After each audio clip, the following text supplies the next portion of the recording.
Hey guys, Brandon here again.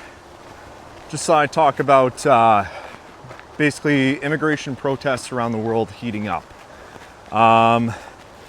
It's happening in the UK, it's happening in Australia, it's happened in France, it's happened in the US, it's probably going to come to Canada at some point.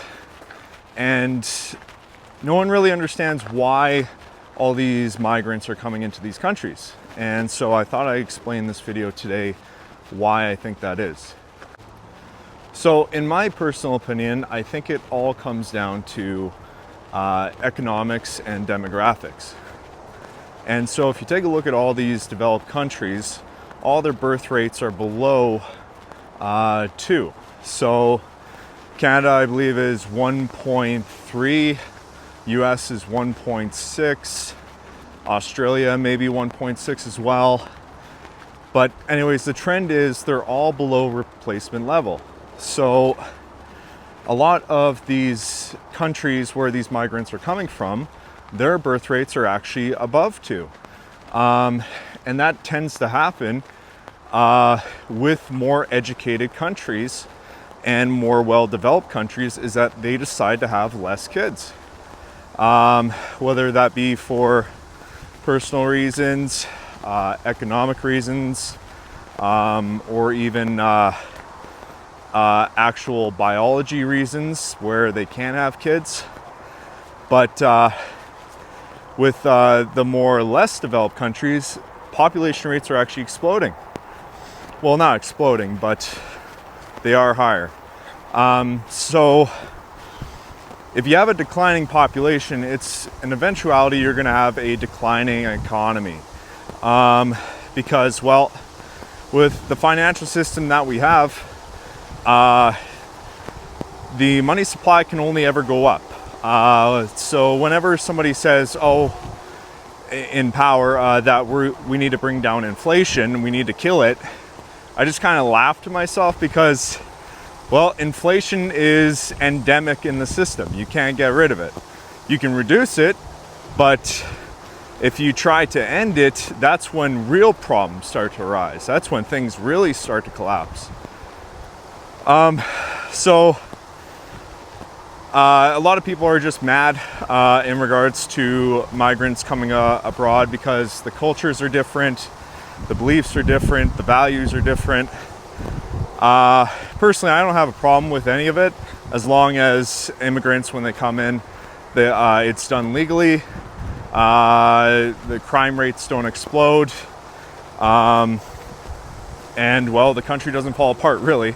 But that's not the case for some areas. Like the UK is having crime exploding right now. But that's a whole other issue to tackle for maybe another video. Probably not. I don't really like getting into the politics side. But yeah, and it makes it more frustrating for a lot of these people because all these migrants, when they come in, they take up a lot of the housing space. So it keeps rent prices propped up, it keeps housing prices propped up. And for as long as we've known, the human race has always assigned a value to real estate, whether it be an emotional value, a physical value, a spiritual value, or a financial value. And because these Western countries and more developed countries have assigned heavy, large financial values to these houses, everything that has to do with real estate affects the economy, because real estate, in most cases, is the largest driver of what's referred to as the wealth effect. So when people see their property prices going up and their asset values going up, they tend to spend more into the economy. So people don't realize, like, that's why we need to bring people into these countries with falling birth rates, is in order to keep economic growth happening still. We need to keep it going, because if we stop, the financial system can implode, and we could enter basically a global economic depression, because all the developed countries are the most financialized. And so really this problem's just only going to get worse from here on out, because so many people don't realize why this is happening. And unfortunately, yeah, it's just not going to get better. So in the future, we're probably just going to see more smaller, compact housing units with more people living in them. There's not going to be as much available free space in these houses, because that's how these large financial entities view the housing market right now, is that it's essential, and if it comes crashing down, so goes the economy. And it doesn't help that all the people that they're bringing in, they may be very qualified in their countries, like they could be doctors, they could be lawyers, they could be whatever, some sort of role that has quite a bit of education to back it,